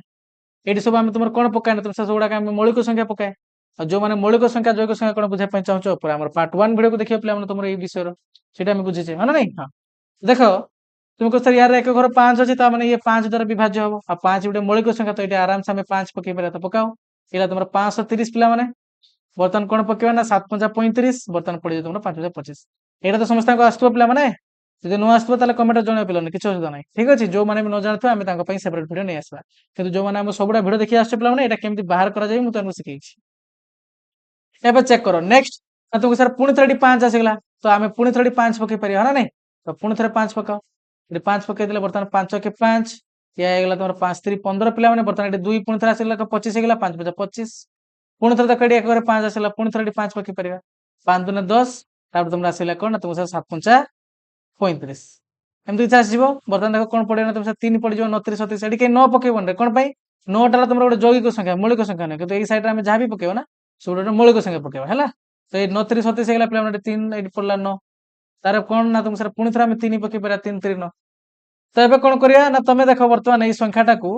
3 3 7 5 को ना एबे यही मानकर गुण बाटा तुम प्रकाश कर पार केमती ना तुमको सर या आम लिखिपर 5 गुणन 5 गुणन 5 गुणन 3 गुणन 3 गुणन 3 देख एबे टिके मन पकाओ तुम पूर्ण वर्ग संख्या आम केमती चेक कर ना तुम कह सर से आम फास्ट आगे मौलिक गुणनक बाटे प्रकाश कर दौले आम चेक करते समस्त सांग बनाऊे जोड़ा बनाऊे जमी 5 गोटे जोड़ा 5 सांग एमती आम बनाऊे हाँ नहीं आमतीका बन सारापर जदि तुम आहरी भी संख्या बढ़ी जाऊे जे मैंने जोड़ा बन पार नुले जदि एमती संख्या रही जाऊे आम से संख्याटा को तुम गोटे पूर्ण वर्ग संख्या बोली कहू नुले जदि समस्त जोड़ा मिल जाऊला बुझला कि नहीं जब समस्त जोड़ा मिल जाता मैंने समस्त दीदी दीदी लेखा आम ग्रुपिंग कर पार्ला सामान सामान संख्यार आ कहीं भी सेमता बढ़ू नुले आम से संख्याटा तुम गोटे कौन कहते ना तुम सर गोटे आम पूर्ण वर्ग संख्या कहते पूरा एक्जाक्ट सेम पे मैंने ये से तुम दुईटा लेखा ग्रुपिंग करूल ये 3टा लेखा ग्रुपिंग कर कौन घन है ना घन बेले आम 3टा ही कथबार्ता करवा 2 को 3 थर गुणले तो सेमती ये घनमूल बाहर कला बेले भी तुम ये 3टा लेखा जोड़ा बनइब ठीक अच्छे हाँ तो जोड़ा बनाओ तुम सर ये 5टा ही 3 मैं तुम कौन 5टा ये 3 थर अच्छी हाँ नहीं ताले याको आम गोटे ग्रुप कर सेमता तुम कह सर 3 भी 3 थर अच्छी याको आम गोटे ग्रुप कर देख ग्रुप कर सारा तुम पे आउ किसी संख्या सेमती बढ़ुची कि जो मैंने ग्रुप कर पार ना 3टा लेखा सामान सामान संख्या नब ठीक अच्छे हाँ तुम सर ना आउ कहीं भी रोना सेमती जदि एमती सिचुएसन आसला ताहले तुम ये कहीदे पारे पे मैंने ये जो संख्या तुम देखा पाच ना ये है तुम गोटे पूर्ण घन संख्या है ये तुम गोटे पूर्ण घन संख्या बुझला कथा बर्तमान कथा यार जदि गोटे पूर्ण घन संख्या यार घन मूल बाहर यार घन मूल के पे मैंने कह देख या केमती बाहर कर तुम बाहर कर पारे पे मैंने या बर्तमान तुम किए पचारे यार घन मूल के ना देख जहाँ को तुम नहीं ना ये जोड़ा माने ग्रुपिंग कर 5टा कोटी तुम कौन कर तुम सर ये 5टा 3 थर अच्छे या गोटे ग्रुप कले 3टा 3 थर अच्छे या गोटे ग्रुप कले तो से सब ग्रुप रु गोटे गोटे नहीं आस कौन ना तुम सर ये जो 5 3 थर अच्छे ना ये ग्रुप आम गोटे नहीं ना 5 पुणी यही गोटे ग्रुप रु जो 3टा 3 थर अच्छा यही ग्रुप जो आम गोटे करना यही गोटे नहीं ना 3 बर्तमान ये गुणीदे तो यार भैल्यू के ना तुमको सर 15 तो यार घनमूल पे आस तुम कौन 15 15 जो तुम 3 थर गुणव তাহলে তুমি এই সংখ্যাটা পাইব। ଏବେ ଜାଣିପାରିଲ? ଦେଖ ଗୋଟେ ଗୋଳିରେ ଦିଟା ଶିକାର ହେଇଗଲା। ତମେ ଯଦି ପ୍ରାଇମ୍ ଫ୍ୟାକ୍ଟରାଇଜେସନ ବାହାର କରିଦଉଛ ପିଲାମାନେ ଗୋଟେ ସଂଖ୍ୟାର ମୂଳିକ ଗୁଣନକୁ ବାହାର କରିଦଉଛ, ତାହେଲେ ତମେ ଏମିତି ଗ୍ରୁପ କରିକି ଚେକ୍ କରିଦେଇ ପାରିବ। ତିନିଟା ଲେଖା ଗ୍ରୁପ କର ସମାନ ସମାନ ସଂଖ୍ୟାକୁ। 5 ଏଠି 3 ଥର ଅଛି ତାକୁ ଗୋଟେ ଗ୍ରୁପ କରିଦେଲେ। 3 ଏଠି ତୁମର 3 ଥର ଅଛି ପିଲାମାନେ ତାକୁ ଗୋଟେ ଗ୍ରୁପ କରିଦେଲେ। ଆଉ ଆମେ ଦେଖିଲେ ଏମିତି ଗ୍ରୁପ କରିସାରିଲା ପରେ ଆଉ କିଛି ବି ସଂଖ୍ୟା ବଳିଲେନି। ତ ଯଦି ନ ବଳୁଛନ୍ତି ତାହେଲେ ତମେ ଜାଣିନେଲ କଣ ନା ଇଏ ହେଲା ଗୋଟେ ପୂର୍ଣ୍ଣବର୍ଗ ସଂଖ୍ୟା। ଆଉ ସେଇଠୁ ଦେଖିକି ତମେ ତାର ଘନମୂଳ ବି ବାହାର କରିଦବ। କେମିତିକା ନା ତମେ ସେଇ ଯୋଉ ଗ୍ରୁପିଂ କରିଥିଲ ନା ପ୍ରତି ଗ୍ରୁପରୁ ଗୋଟେ ଗୋଟେ ସଂଖ୍ୟା ନେଇ ନିଅ। ଏଇ 5ଟାରୁ ଗୋଟେ ଚାଲିଲା। ସରି ତମର ଏଇ 5ଟା ଯୋଉ 3 ଥର ଅଛନ୍ତି ସେଥିରୁ ଗୋଟେ ଚାଲିଲା 5। এই ଯୋଉ 3ଟା ତମର 3 ଥର ଅଛନ୍ତି ସେଥିରୁ ଗୋଟେ ଚାଲିଲା। ଆଉ ବର୍ତ୍ତମାନ ସେମାନଙ୍କୁ ଗୁଣି ଦିଅ। ତ ଯେତିକି ଭ୍ୟାଲୁ ବାହାରିବ ସେତିକି ହବ ତମର କଣ ନା ସେଇ ସଂଖ୍ୟାର ଘନମୂଳ। ବୁଝିଲା କଥା? ତ ଦେଖ ବର୍ତ୍ତମାନ ଯଦି তুমি ୟାକୁ ସିମ୍ବଲ ୱାଇଜ ବାଟେ ଲେଖିବ ଯେମିତି ଆମେ ସିମ୍ବଲ ଶିଖିକି ଆଇଲେ ପିଲାମାନେ ମାନେ ଏଠି ତ ସେ ତୁମକୁ ଚେକ୍ କରିବା ପାଇଁ କହିଥିଲା ଯେ ଗୋଟେ ପୂର୍ଣ୍ଣ ଘନ ସଂଖ୍ୟା କି ନୁହେଁ ପରୀକ୍ଷା କରି ଦେଖିବା। ତମେ ଦେଖିନେଲ ଇଏ ହେଲା ଗୋଟେ ପୂର୍ଣ୍ଣ ତମର କଣ ଇଏ ହେଲା ଗୋଟେ ପୂର୍ଣ୍ଣ ଘନ ସଂଖ୍ୟା ତମର। ମୁଁ ବର୍ଗ କହିଦେଉଛି ପିଲାମାନେ ପୂର୍ଣ୍ଣ ବର୍ଗ ନୁହେଁ ପୂର୍ଣ୍ଣ ଘନ ସଂଖ୍ୟା ଠିକ ଅଛି। ଇଲା ତମର ଗୋଟେ ପୂର୍ଣ୍ଣ ଘନ ସଂଖ୍ୟା। ତ ସେମିତିକା ଯଦି ବର୍ତ୍ତମାନ ଏଇ କ୍ୱେଶ୍ଚନ ମୁଁ ଆଉ ଟିକେ ତୁମକୁ ବଢେଇକି ପଚାରିଦେବି ପିଲାମାନେ ଏହାର ଘନ ମୂଳ କେତେ ହବ? ଏହାର ଘନ ମୂଳଟା କେତେ ହବ? ତା ମାନେ ସିମ୍ବଲ ବାଟେ ତମେ କେମିତି ଲେଖିପାରିବ ନା ତୁମକୁ ସେଟା ଏମିତି କିଛି ଆମେ ଶିଖିକି ଆସିଲେ 3 3 7 5 ଯେମିତି ବର୍ଗ ବେଳେ ଆମେ ଲେଖୁଥିଲେ ବର୍ଗ ମୂଳ ପାଇଁ ସେମିତି ଚିହ୍ନ ଦବା। କିନ୍ତୁ ଏଇ ଖାଲୁଆ ଜାଗାରେ କଣ ଲେଖିଦବା ନା ଏଇଠି ଲେଖିଦବା ଆମର 3। ବୁଝିଲା କଥା ନା ବୁଝିଲାନି? ହଁ। ତ ବର୍ତ୍ତମାନ ଏମିତି କି ଲେଖିଦବାର ମାନେ यार माने कौन ना तुम कह सर यार से हमको कौन पचारुची ना घन मूल पचारुची। आ यार घन मूल एमती आगे प्राइम फैक्टराइजेशन बाहर करदब तापर एमती ग्रुपिंग करदब से प्रति ग्रुप रु गोटे गोटे नै नब केते ना तुमको सर यार घन मूल बर्तन आसीबो 15 हैला। तो जणे पिला चाहिले याको एमती भी लिखि पारथन पिला माने देखो ना एई नेक्स्ट स्टेप यार कोन करिवो देखो जदी एडी मु क्वेश्चन चिन्ह दे देउची रो एडी मु क्वेश्चन चिन्ह दे देली नेक्स्ट स्टेप रे कोन करिवो देखो एमती गुटे बडडे दे दियो ठीक अछि। आउ टे भलसे मु लिखि दउची एमती गुटे बडडे दे दियो नेक्स्ट स्टेप को देखि एडी कोन करिवो 3 लिखि दियो। এই যে ভিতরে যে সংখ্যাটা আছে না তার প্রাইম ফ্যাক্টরাইজেশন বাহার করে দিও तुमको सर एमती কিছু বাহারলা হি মানে নাই। তো ইয়াকু আমি এটি বর্তমান লিখি দাও। দেখো এইটাকু মু কোন আউ ভଳିଆ কিছু লিখি পারিবি কি পিলা মানে দেখো এই যে লিখিলে আমি 3 3 7 5 ইয়াকু जो আমি লিখিলে 5 গুণন 5 গুণন 5 সেমতে গুণন 3 গুণন 3 গুণন 3 দেখো ইয়াকু আমি কেতে টাইপ লিখি পারিবা দেখো ফার্স্ট কথা তুমি ইয়াকু লিখি পারিবা এমতে পিলা মানে গোটে গোটে নেই নিও এটি গোটে 5 নেই নিও এটি গোটে 3 নেই নিও 5 गुणन 3 सेमतिका पुणी थर गोटे 5 गुणन करी चलथिबो पुणी गोटे 5 गोटे 3 नै नियो पुणी थर गोटे 5 गोटे 3 नै नियो हबो नै तुम सर हां एमति मु कोन पई करली देखो 3टा 5 थला देखो एठी भी 3टा 5 अछि 5 5 5 3टा 5 गुणी कि थिले एठी भी सेमता अछि खाली हम ताको टिके पाक पाक करके नै नेले सेमता एठी 3 एठी गोटे 3 एठी गोटे 3 हना नै एमति मु कोन पई लिखली कहलो ए माने तुम जदी गुणीबा ना ये आसीबो 15 गुणन 15 गुणन 15 देखो एई संख्याटा को हमें 15 को 3 थर गुणले पाउजे ताले तुम देखि कि संग संग कहि देबो एई संख्यार ई होची तुमर कोन এই সংখ্যাটা হচ্ছে তোমার কোন না তুমি কইছা গোটে পূর্ণবর্গ সংখ্যা আর ইয়ার পুনি পূর্ণবর্গ সংখ্যা কই দিলে পিলা মানে এই সংখ্যাটা হচ্ছে তোমার গোটে কোন না তুমি স্যার ইলা আমার গোটে পূর্ণ ঘন সংখ্যা আর ইয়ার ঘন মূল কেতে হবো না তুমি কইছা ইয়ার ঘন মূল হই যায় আমার 15 কোন পাই 15 को 3 थर গুণলে আমি সেটা পাইলে নহলে তুমি ইয়াকু পিলা মানে এমতি भी লিখি দেই পারিবো দেখো ইয়াকু তুমি যদি এমতি ন লিখিয়া পাই চাହୁছো আর গোটে টাইপ রে এমতি भी তুমি লিখি দেই পারিবো ইয়াকু মই লিখি দেই দেখো 5 ता 3 थर गुणिच पिला মানে তাকু আমি লিখি পারে 5 ର क्यू गुण ହେଲା तमरो 3टा 3 थर गुणी ताकू আমি লিখি দो 3 ର क्यू कौन पाई मुझे कही पिला गोटे संख्याटा जिते थर गुणी तुम सिंपल तार पावर सीधी करदब रज काल 3 4 थर गुण था तुम या केमती लेखा शिखी आम ना तुम सर यार पावर हो 4 सेमती कि जेहतु तुम 5टा 3 थर गुणी ये लिखिदे 5 ର क्यू जेहतु 3टा 3 थर गुणी या लिखद 3 ର क्यू बुझिपाल समस्ते ना नहीं। हाँ तो या तुम ये दी टाइप लिखिपारे मुझे दी टाइप लिखिकी देखा देख वैसे तुम सिंपल एमती लिखी पार पे 5 गुणन 5 गुणन 5 गुणन 3 गुणन 3 गुणन 3 तो ये कौन करदे देख ना तुम एमती आगे यार प्राइम फैक्टराइजेशन बाहर करदेल डायरेक्ट वैल्यू पकई दियो तुमको सर बर्तमान या आम एमती लिखी पार एमती लिखी पार देख ना तुमको सर या आम एमती लिखी पार 5 ର क्यू गुणन तुम 3 ର क्यू एरको लिखिपार और तुम या एमती भी लिखी पार लेखा स्टाइल तुमको देखा पे कथा गोटे अच्छे आम बुझा ना तुम सर यार मान हो 5 गुणन 3 गुणन 5 गुणन 3 गुणन 5 गुणन 3 आमती सामान देखो ये सब गुड़ाक आम ये सामान संख्या गुणले ये सामान संख्या गुणले ये सामान संख्या गुणले गुणफल भी सब जगह सेम आसो आ सेम संख्या के ना तुम सर नेक्स्ट स्टेप को आम एमती लिखिपर 15 गुणन 15 गुणन 15 जेमती देख पिला माने वर्गमूल बेले आम कौन कही समान समान संख्या दीटा जदि दी थर थे जहाँ आम थरे नौले ସେମିତିକା ଏଠି ତୁମର ଘନ ସଂଖ୍ୟା ବେଳେ ଆମେ ଯେତେବେଳେ ଆମେ ଘନ ମୂଳ ବାହାର କରୁଛେ ସେତେବେଳେ ଆମେ ତୁମର କଣ କରିବା ନା ଚେକ୍ କରିବ କେ ସଂଖ୍ୟାଟା ତୁମର 3 ଥର ଗୁଣିଛି ତାକୁ ତମେ ଥରେ ନବ। ତ ଯେତେବେଳେ ଏଇ ବ୍ରାକେଟଟା ଉଠିଯିବ ୟାର ଭ୍ୟାଲୁ ହେଇଯିବ ତୁମର କଣ ନା ତୁମ ସାର 15। ବୁଝିପାରିଲ କଥା ନା ବୁଝିପାରିଲନି? ହଁ ନହେଲେ ତୁମେ ଏଇଠି ଏମିତି ଲେଖି ପାରିଥାନ୍ତ ଏଇ ଯୋଉ 5ଟା 3 ଥର ଗୁଣିଛି ତ ତାର ଗୋଟେ 5 ନିଅ ପୁଣି ଗୁଣନ ଏଠି 3ଟା 3 ଥର ଗୁଣିଛି ତ ତାର ଗୋଟେ 3 ନିଅ। ଯିଏ 3 ଥର ଗୁଣିଥିବ ଏଇ ଚିହ୍ନଟାର ପାୱାର ହେଲେ ଏଇଟା ଯେତେବେଳେ ଇଏ ଉଠିଯିବ ତା ଜାଗାରେ ତାକୁ ଆମେ ଗୋଟେ ଲେଖା ନେବ ହେଲା ନା ବୁଝିପାରିଲନି କୁହ? ଯେମିତି ଦେଖ ଏଠି ମୁଁ ତୁମମାନେ କହୁଥିଲି 4ର ବର୍ଗ ୟାର ମାନେ ହେଲା 2 ଗୁଣନ 2 ର ରୁଟ ଓଭର। ଏଇ ରୁଟ ଓଭର ଚିହ୍ନଟା ଯେତେବେଳେ ଉଠିବ ପିଲାମାନେ ଆମେ କଣ କହିଥିଲେ ୟାର ଗୋଟେ ପାୱାର ଅଛି ତା ଭିତରେ ଯଦି ସମାନ ସମାନ ସଂଖ୍ୟା 2 ଥର ଗୁଣିଥିବ ନା ସେ ତାକୁ ଗୋଟେ ନବ। ସେମିତି ମନେକର ଯୋଉ 8ର ତୁମର ଏଠି ୟାର ଘନ ମୂଳ ପଚାରିଛି ତ ତୁମେ ୟାକୁ ଆଗେ ଏମିତି ଭାଙ୍ଗିକି ଲେଖିଦେଇ ପାରିବ ପିଲାମାନେ। ସେମିତିକା ଏଇ ଚିହ୍ନର ପାୱାର କଣ ନା ତୁମ ସାର୍ ଏଇ ଚିହ୍ନର ପାୱାର ହେଲା ଏଇଟା ଯେତେବେଳେ ଏ ଚିହ୍ନଟା ଉଠେଇଯିବ ତା ଭିତରେ ଯେ ସମାନ ସଂଖ୍ୟାଟା 3 ଥର ଗୁଣିଛି ସେଇଥିରୁ ଆମେ ନବା ଗୋଟେ ହେଲା। ଜାଣିପାରିଲ କି ନାଇଁ କହ? ଦିଟା କଣ ପାଇଁ ପୁରା ସେମ କଥା ବୁଝିପାରିଲ ସମସ୍ତେ? ତୁମେ ସାର୍ ହଁ ଏବେ ଚେକ୍ କର ତୁମର 500 ଏକ ପୂର୍ଣ୍ଣ ଘନ ସଂଖ୍ୟା କି ନୁହେଁ ତାକୁ ବର୍ତ୍ତମାନ ଆମେ ଚେକ୍ କରିବା। ପିଲାମାନେ ଯଦି ଜଣେ ଟିକେ ଚାଲାକ ପିଲା ଥିବ ନା ସେଠି କଣ କରିବ ତୁମେ ସାର୍ ଏଇଟା ଗୋଟେ ପୂର୍ଣ୍ଣ ଘନ ସଂଖ୍ୟା ହବ ନାହିଁ।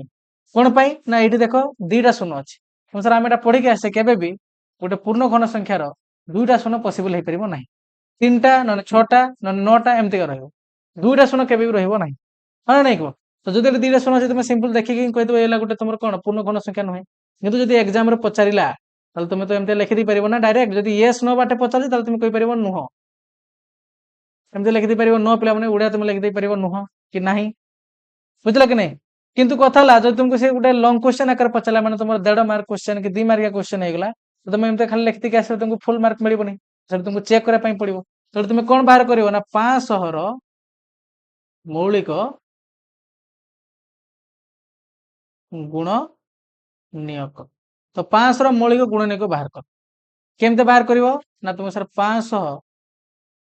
ଏମିତି କିଛି ଆମେ ବାହାର କରେ ଦେଖ ଏଠି ତୁମର କଣ ଅଛି ନା ତୁମେ କହିବ ସାର୍ ଏଟା 5 ଦ୍ୱାରା ହେଇଯିବ ଏକ ଘର ଶୂନ ଅଛି ତ 5 ପକେଇଦେଲେ ଏ ଆସିଲା ତୁମର 100 ପିଲା। ତାପରେ କଣ ଆସିବ କୁହ ନା ତୁମକୁ ସାର୍ ତାପରେ ୟାକୁ ଆମେ ଲେଖିଦେଇ ପାରିବା ପୁଣି ଥରେ 5 ପକେଇଦେବା 5 ଦୁନେ 10 ଇଏ 20 50 100 ଆସିଯିବ ପୁଣି ଥରେ 5 ପକେଇ ପାରିବା 5 ଚଉକ 20 ପୁଣି ଥରେ 2 ପକେଇ ପାରିବା 2 ଦୁନେ 4 ତ ଦେଖ ଏଠି ତୁମେ ଲେଖିଦେଇ ପାରିବ 500 ଇଜ ଇକ୍ୱାଲ ଟୁ 5 ଗୁଣନ 5 ଗୁଣନ 5 ଗୁଣନ 2 ଗୁଣନ 2 କେତେ ଜଣ ଖୁସି ହେଇଥିବ କୋ ସାର୍ ଏଠି ତ 3ଟା 5 ଆସିଗଲା ବଢିଆ କଥା। କିନ୍ତୁ ଭଲସେ ମାର୍କ କର ପିଲାମାନେ ଏଠି 3ଟା 2 ଆସିନି 3ଟା 2 ଆସିନି ହଁ ନା ନାଇଁ? ତ ଯଦି 3ଟା 2 ଆସିନି ତମେ ଯଦି ଏମାନଙ୍କୁ 3ଟା ସଂଖ୍ୟା ବାଟେ ପ୍ରକାଶ କରିବ ମାନେ ଏମିତିକା 3ଟା ମାନେ 3ଟା ସଂଖ୍ୟାର ଗୁଣଫଳ ବାଟେ ପ୍ରକାଶ କରିବ ତ ସାର୍ ଗୋଟେ 5 ଗୋଟେ 2 ତାଙ୍କର ପେୟାର ହେଇଗଲେ 5 ଗୁଣନ 2 ଇଏ ଗୋଟେ ସଂଖ୍ୟା ହେଇଯିବ। ଯେମିତି ଏଠି ଆମେ ଉପରେ କଲେ ଚେକ୍ କର ଏଠି ଆମେ ସେମିତି କଲେନି 5 ଗୁଣନ 3 5 ଗୁଣନ 3 5 ଗୁଣନ 3 ହଁ ନା ନାଇଁ? ହଁ ଯଦି ତୁମେ କରିବ ସେମିତିକା ଆଉ ଗୋଟେ ବି 5 ଆଉ ଗୋଟେ 2 ସହିତ ରିଲେସନ ବନେଇଦବ ମାନେ ତାର ଯୋଡା ହେଇଗଲା ସେମାନେ କିନ୍ତୁ ଦେଖ ଆଉ ଗୋଟେ ଯୋଉ 5 ଅଛି ନା ସିଏ ଆଉ କାହା ସାଙ୍ଗରେ ଗୁଣିବା ପାଇଁ ଏଠି ଆଉ 2 ନାହିଁ ଏଠି ଆଉ 2 ନାହିଁ ତ ଇଏ ଏକା ରହିଯିବ ତାମାନେ ଏହା ପାଇଁ ଆଉ କି ମିଳିଲାନି 2 ମିଳିଲାନି ତ ଯଦି 2 ମିଳିଲାନି ଏଠି ଆମକୁ ଗୁଣଫଳ 10 ମିଳିଯିବ ଏଠି 10 ମିଳିଯିବ କିନ୍ତୁ ଏଠି 10 ମିଳିଲାନି ଯଦି ଏଠି 10 ମିଳିଥାନ୍ତା ତାହେଲେ ତୁମେ କହିଥାନ୍ତ 3ଟା 10 ଏଠି ଗୁଣିକି ଅଛି ତାହେଲେ ତୁମେ କହିଥାନ୍ତ ଇଏ ଗୋଟେ ପୂର୍ଣ୍ଣବର୍ଗ ସଂଖ୍ୟା ଆଉ ତାର ଘନ ତୁମର କଣ ପୂର୍ଣ୍ଣ ଘନ ସଂଖ୍ୟା ଆଉ ୟାର ଘନ ମୂଳ କେତେ ହବ ନା ତୁମେ ସାର୍ 10 ହେବ। କିନ୍ତୁ ଯେହେତୁ ସେମିତି ପ୍ରକାଶ କରିପାରିଲେ ନାହିଁ ତ ତୁମେ କହିଦେଇ ପାରିବ ଏ ହେଲା ତୁମର ଗୋଟେ ପୂର୍ଣ୍ଣ ଘନ ସଂଖ୍ୟା ନୁହେଁ। ଆଉ ତୁମେ ଡାଇରେକ୍ଟ ଏତେ ପାଲା ନ କରିକି ତୁମେ ଏଠି ଏମିତି ବି ଚେକ୍ କରିପାରିବ ଯେମିତି ଆମେ ଏଠି କହିଲେ କେମିତିକା ନା ତୁମେ ସାର୍ ଏଇଟା ଆମେ ଦେଖିବା ପାଇଁ ପାଉଛେ ଯଦି ଏଠି ଆମେ ଯୋଡା ବନେଇବା କଥା ବାଟେ ଦେଖିବା ତୁମେ ସାର୍ ଏଠି 5 ତ 3 ଥର ଅଛି କିନ୍ତୁ ଏଠି 2ଟା 3 ଥର ନାହିଁ ତ ଯଦି ନାହିଁ ଏଠି ଆମେ ଏହାର ଗୋଟେ ଗ୍ରୁପିଂ କରିଦେଲେ କିନ୍ତୁ ଏହାର ଗୋଟେ ଗ୍ରୁପିଂ କରିପାରିଲେନି ତ ନିହାତି ଭାବରେ ଇଏ ହେଲା ଗୋଟେ ପୂର୍ଣ୍ଣ ଘନ ସଂଖ୍ୟା ନୁହେଁ। ଏମିତି ଚେକ୍ କରିପାରିବ ନା ନାହିଁ? ତ ଏମିତି କିଛି ତୁମକୁ ହୋମୱାର୍କ ଦଉଛି ପିଲାମାନେ ମତେ ଚେକ୍ କରି କହିବ ଆମର ଗୋଟେ ପୂର୍ଣ୍ଣ ଘନ ସଂଖ୍ୟା ନୁହେଁ ଯେମିତି ତୁମର 1024 ଠିକ ଅଛି ସେମିତିକା 3375 ପିଲାମାନେ ଏଇଟା ଗୋଟେ ଚେକ୍ କରିବ ଏଇଟା ଗୋଟେ ତୁମର ପୂର୍ଣ୍ଣ ଘନ ସଂଖ୍ୟା ନୁହେଁ ସେମିତିକା 729 ପିଲାମାନେ ଏଇଟା ଗୋଟେ ଚେକ୍ କରିବ ଇଏ ତୁମର ପୂର୍ଣ୍ଣ ଘନ ସଂଖ୍ୟା ନୁହେଁ ସେ ହେଲା i ଇଏ ହେଲା 2i ଇଏ ହେଲା ତୁମର 3i ତ ଏଇଟା ମତେ କମେଣ୍ଟରେ ଜଣାଇବ ପିଲାମାନେ ଆଇଟା ଗୋଟେ ପୂର୍ଣ୍ଣ ଘନ ସଂଖ୍ୟା ନୁହେଁ 2i ଗୋଟେ ପୂର୍ଣ୍ଣ ଘନ ସଂଖ୍ୟା ନୁହେଁ 3i ଟା ଗୋଟେ ପୂର୍ଣ୍ଣ ଘନ ସଂଖ୍ୟା ନୁହେଁ ଏଇଟା ମତେ କମେଣ୍ଟରେ ଜଣାଇବ ଠିକ ଅଛି ମୁଁ ଚେକ୍ କରିବି। ବୁଝିପାରିଲ ସମସ୍ତେ? ତାହେଲେ ଆମେ ବର୍ତ୍ତମାନ ସୁଦ୍ଧା ତମେ ଜାଣିଗଲେ ପିଲାମାନେ ପୂର୍ଣ୍ଣ ଘନ ସଂଖ୍ୟା ମାନେ ତୁମର ଯିଏ ତାହାରି ତୁମର ବାହାରିବ ଘନମୂଳ। ଦେଖ ଏବେ ଆଉ ଗୋଟେ କନସେପ୍ଟ ବୁଝିବା ପିଲାମାନେ କଣ ଦେଇଛି ଦେଖ 4ରେ ଯଦି ତୁମମାନଙ୍କୁ ମୌଳିକ ମାନେ ତୁମର ଉତ୍ପାଦୀକରଣ କରାଯାଏ ପିଲାମାନେ ବା ମୌଳିକ ଗୁଣନକୁ ବାହାର କରାଯାଏ ତାହେଲେ ତୁମେ କହୁଛ ତାକୁ 2 ଗୁଣନ 2 ବାଟେ ଆମେ ପ୍ରକାଶ କରିବା 6କୁ ଦେଖ 2 ଗୁଣନ 3 15କୁ 3 ଗୁଣନ 5 12କୁ 2 ଗୁଣନ 2 ଗୁଣନ 3 ହଁ ନା ନାଇଁ? ବର୍ତ୍ତମାନ ଦେଖ କାହାଣୀରେ ଗୋଟେ ଟ୍ୱିଷ୍ଟ ଆସିଯିବ କଣ ନା ବର୍ତ୍ତମାନ ଯଦି ଏଇ ସଂଖ୍ୟାର ଆମେ ବର୍ତ୍ତମାନ ପିଲାମାନେ ଘନ ନେଇ ନେବା ତ ୟାର ଘନ କେତେ ଆସେ ନା ତୁମକୁ 64 ଆସେ ଯଦି ତୁମେ ତାର ବର୍ତ୍ତମାନ ବାହାର କରିବା ନା ମୌଳିକ ଗୁଣନିକ ତମେ ଏମିତି କିଛି ଦେଖିବା ପାଇଁ ପାଇବ କଣ କହିଲ ନା ତୁମେ କହିବ ସାର୍ ଏଇଠି ଯେତେଟା 2 ଥିଲା ନା ଏଇଠି ବର୍ତ୍ତମାନ ଆମେ ସେଇ ଯୋଡ଼ାଟା ଏରକ 3 ଥର ପାଇବା ମାନେ 2 ଗୁଣ 2 ପୁଣି ଆଉ ଗୋଟେ ଯୋଡ଼ା ଆଇବ 2 ଗୁଣ 2 ପୁଣି ଆଉ ଗୋଟେ ଯୋଡ଼ା ଆଇବ 2 ଗୁଣ 2 ମାନେ ଏତିକି ତମେ ପାଇବ ଏଇଠି ଟୋଟାଲ ତାହେଲେ କେତେଟା 2 ହବ କୁହ 1 2 3 4 5 6 ତାହେଲେ ତମେ 6ଟା ଯୋଡ଼ା ପାଇବ ଦେଖ ମାନେ ଗୋଟେ ସଂଖ୍ୟାର ତମେ ରିଏଲ ରେ ଆଗେ ଦେଖିବ ସେଇ ସଂଖ୍ୟାଟାର ତମର ମୌଳିକ ଗୁଣନିକ କେତେ ଆସୁଛି ତମେ 2 ଗୁଣ 2 ତାମାନେ ତମେ ଜାଣିବ ତାର ଯଦି ଆମେ ତମର ଘନ ବାହାର କରିବା ନା ତାର ଘନ ଯେତିକି ବି ବାହାରିବ ତାର ଯଦି ତମେ ମୌଳିକ ଗୁଣନିକ ବାହାର କରିବ ସେଇ ମାନେ ଯେତିକି ତାର ଥିଲା ଅରିଜିନାଲ ର ସେ ସଂଖ୍ୟାର ସେଇଟା ହଉଛି ତମର କଣ ସେଇ ଭଳିଆ ତମେ ତମର କଣ ରେ 3ଟା ଗ୍ରୁପ ପାଇବ ଦେଖ ଏଠି 2 ଗୁଣ 2 ଗୋଟେ ଗ୍ରୁପ ପୁଣି 2 ଗୁଣ 2 ଆଉ ଗୋଟେ ଗ୍ରୁପ ପୁଣି 2 ଗୁଣ 2 ଆଉ ଗୋଟେ ଗ୍ରୁପ ତ 3ଟା ତମେ ସେମିତି ଗ୍ରୁପ ଦେଖିବା ପାଇଁ ପାଇବ ଯାହାକୁ ତମେ ଏମିତି ଲେଖିପାରିବ 2 ର କ୍ୟୁ ପୁଣି ଥରେ 2 ର କ୍ୟୁ ଯେହେତୁ ସେଗୁଡ଼ା ସମାନ ଅଛନ୍ତି ହଁ ନାଇଁ ସେମିତି ଚେକ୍ କର ତା ପରଟାରେ ନା ତମେ ସେଠି 6 କୁ ଆମେ ଲେଖିପାରିବା 2 ଗୁଣ 3 ଦେନ୍ ଦେଖ ତମେ ନିଜେ ମତେ କୁହ ପିଲାମାନେ ଏଠି ଦେଖିବା ଦରକାର ନାହିଁ ତମେ ନିଜେ ମତେ କୁହ ନା ତମେ ଯଦି ଆମେ 6 ର କ୍ୟୁ ନବା ନା यार ଯାହା ବି ଭ୍ୟାଲୁ ବାହାରିବ ଯାହା ବି ଭ୍ୟାଲୁ ବାହାରିବ ସେଇଟାର ଯଦି ଆମେ ମୌଳିକ ଗୁଣନିକ ବାହାର କରିବା ଯେମିତି 6 ର କ୍ୟୁ ତମର କେତେ ବାହାରିବ 216 ଯଦି यार ଆମେ ମୌଳିକ ଗୁଣନିକ ବାହାର କରିବା ଇଏ ଥିଲା କେତେ ନା ତମେ 2 ଗୁଣ 3 ଥିଲା ତାହେଲେ ଏଇ 2 ଗୁଣ 3 ତମେ 3ଟା ଭଳିଆ ପାଇବ 2 ଗୁଣ 3 ଇଏ ଗୋଟେ ଗଲା ପିଲାମାନେ ସେମିତି ଆଉ ଗୋଟେ ହେଲା 2 ଗୁଣ 3 ସେମିତି ଦେଖ ଆଉ ଗୋଟେ ଆଇବ 2 ଗୁଣ 3 ତ यार ମୌଳିକ ଗୁଣନିକ ଟୋଟାଲ ଏତିକି ଆଇବ ତାହେଲେ ତମେ ଏଇ ଯଦି 2 2 ଗୁଡାକୁ ପାଖ ପାଖ ନେଇ ନବ ଟୋଟାଲ କେତେଟା 2 ନେବ ସାର୍ 1 2 3 ତାହେଲେ 3ଟା 2 ସେ ଦେଖ ତମର 3ଟା 3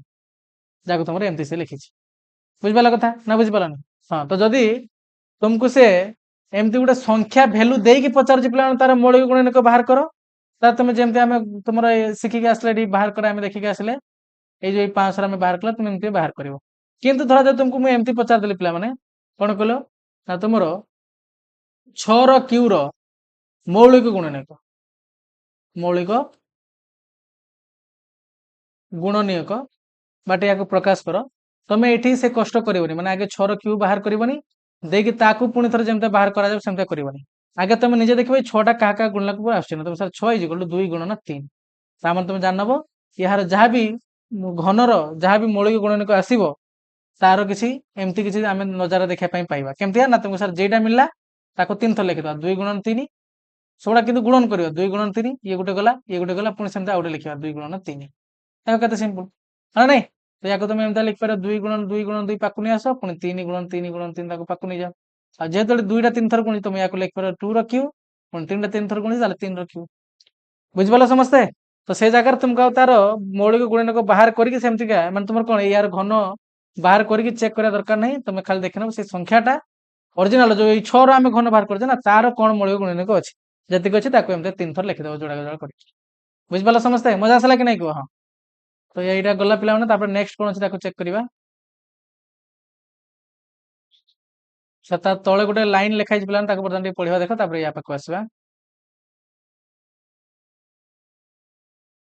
କଣ ଲେଖା ଅଛି ଦେଖ ନା ସେଇଠି କହୁଛି ପିଲାମାନେ ଲକ୍ଷ୍ୟ କର କୌଣସି ସଂଖ୍ୟାର ପ୍ରତ୍ୟେକଟି ମୌଳିକ ଗୁଣନକ ସେଇ ସଂଖ୍ୟା ମାନେ ସେଇ ଘନ ସଂଖ୍ୟାର 3 ଥର ରହୁଛି ଗୋଟେ ସଂଖ୍ୟାର ଯାହା ବି ମୌଳିକ ଗୁଣନକ ଅଛି ଦେଖ ଏଇ 2 ଗୁଣ 2 ଗୁଣ 3 12 ର 12 ତମେ କ୍ୟୁ ବାହାର କରିବ ନା ଦେଖ ଏଇ 2 ଗୁଣ 2 ଗୁଣ 3 ତମର କେତେ ରହିବ ନା 3 ଥର ରହିବ ଦେଖ ଏଠି ମୁଁ ଲେଖି ଦଉଛି 2 ଗୁଣ 2 ଗୁଣ 3 ଏଇଟା ଗୋଟେ ଗଲା ତାଙ୍କର ଗୋଟେ ସାଙ୍ଗ ଗଲେ ପୁଣି ଆଉ ଥରେ ସାଙ୍ଗ ବନେଇବା ମାନେ ଆଉ ଗୋଟେ ଗ୍ରୁପ ବନେଇବା 2 ଗୁଣ 3 ପୁଣି ଆଉ ଗୋଟେ ଗ୍ରୁପ ଯିବେ 2 ଗୁଣନ 3 ତାହେଲେ ତୁମେ ଏଠି 3ଟା ଗ୍ରୁପ ପାଇବ ପିଲାମାନେ ବର୍ତ୍ତମାନ 2 2 ଗୁଡାକୁ ପାଖକୁ ନେଇନ ତୁମେ ସାର୍ 2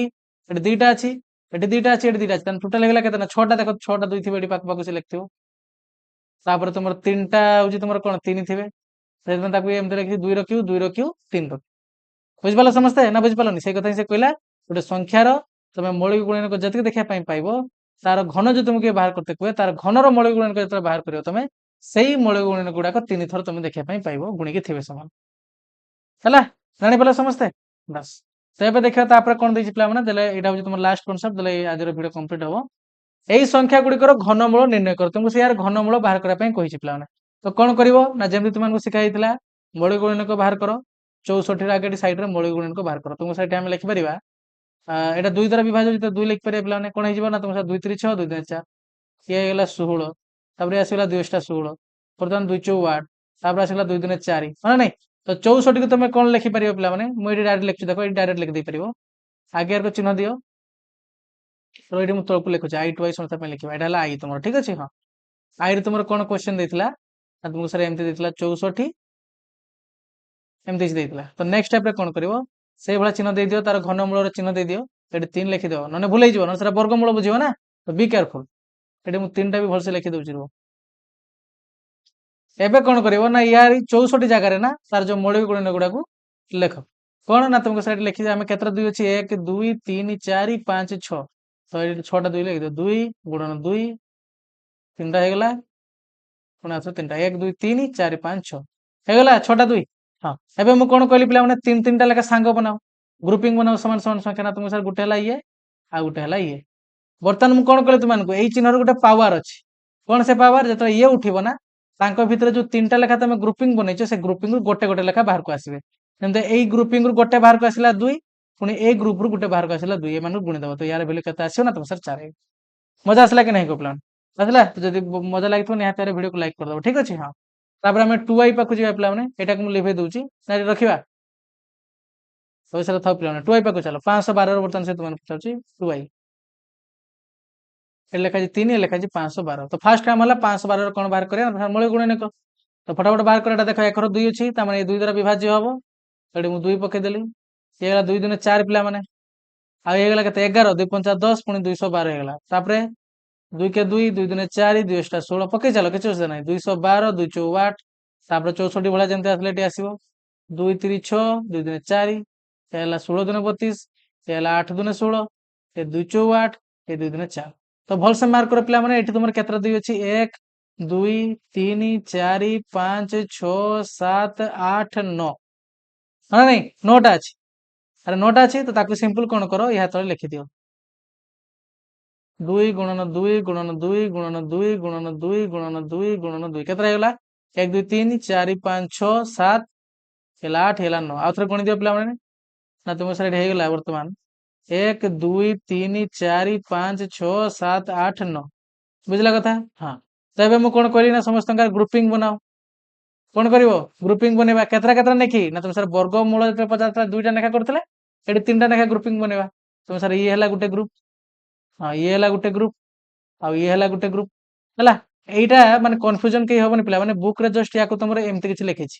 ତମେ ୟୁଟ୍ୟୁବ ପୁରା ବାହାର କରିଦେଇ ପାରିବ ନହେଲେ ବୁକ୍ ରେ କଣ କରିଛି ନା ଏଇ 3ଟାକୁ ସେମିତି କିଛି ଲେଖିଛି 2 ର କ୍ୟୁ ଗୁଣନ 2 ର କ୍ୟୁ ଗୁଣନ 2 ର କ୍ୟୁ ତ 2 ର କ୍ୟୁ ଲେଖିବାର ମାନେ ଏଠି 3ଟା 2 ଗୁଣିଛି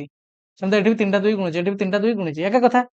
ତ ଇଏ କହିବା ଯାହା ପିଲା ମାନେ ଇଏ କହିବା ବି ତାହା ତ ତମେ ଯୋଉଟା ତୁମକୁ ଇଜି ଲାଗିବ ତମେ ସେମିତି ଲେଖିଦେଇ ପାରିବ ମାନେ ଏହାର ନେକ୍ସଟ ଷ୍ଟେପ ଏଇଟା ଆସିବ ବର୍ତ୍ତମାନ କଣ କହିଲି ମୁଁ ଯେତେବେଳେ ଏଇ ଚିହ୍ନଟା ଉଠେଇଯିବ ତମର ଇଏ କଣ କରିବ ନା ତା ଭିତରେ ଯୋଉମାନେ ବି 3 ଥର ଲେଖା ଗୁଣିକି ଅଛନ୍ତି ଗ୍ରୁପିଂ କରିଛନ୍ତି ସେମାନଙ୍କ ଭିତରେ ସେ ଗୋଟେ ନବ ତ ଏଇ ଚିହ୍ନଟାକୁ ଉଠାଅ ନା ତୁମକୁ ସାର୍ ଏହା ପାଇଁ ଗୋଟେ 2 ଆସିବ ମାନେ ଏହା ମାନେ କଣ ଏଠି 3ଟା 2 ଯେମିତି ଗୁଣିଛି ସେମିତି ନେକ୍ସଟ ଏହା ପାଇଁ ଆଉ ଗୋଟେ 2 ଆସିବ ପୁଣି ଏହା ପାଇଁ ଆଉ ଗୋଟେ 2 ଆସିବ ଏ ସମସ୍ତଙ୍କୁ ଗୁଣି ଦିଅ ଗୁଣଫଳ କେତେ ଆସିବ ନା ତୁମ ସାର୍ 8 ଆସିବ ତାମାନେ ତୁମେ କହିପାରିବ ଏଇ 512 ର ବର୍ଗମୂଳ ହେଲା ତମର କେତେ ନା ତୁମ ସାର୍ 8 ତ ଇଏ ହେଇଯିବ ତମର ଆନ୍ସର ପିଲାମାନେ ବୁଝିପାରିଲ ସମସ୍ତେ ଏବେ ଯିବେ ତୁମର 3i ପାଖକୁ ପିଲାମାନେ କଣ ଦେଇଛି ନା 729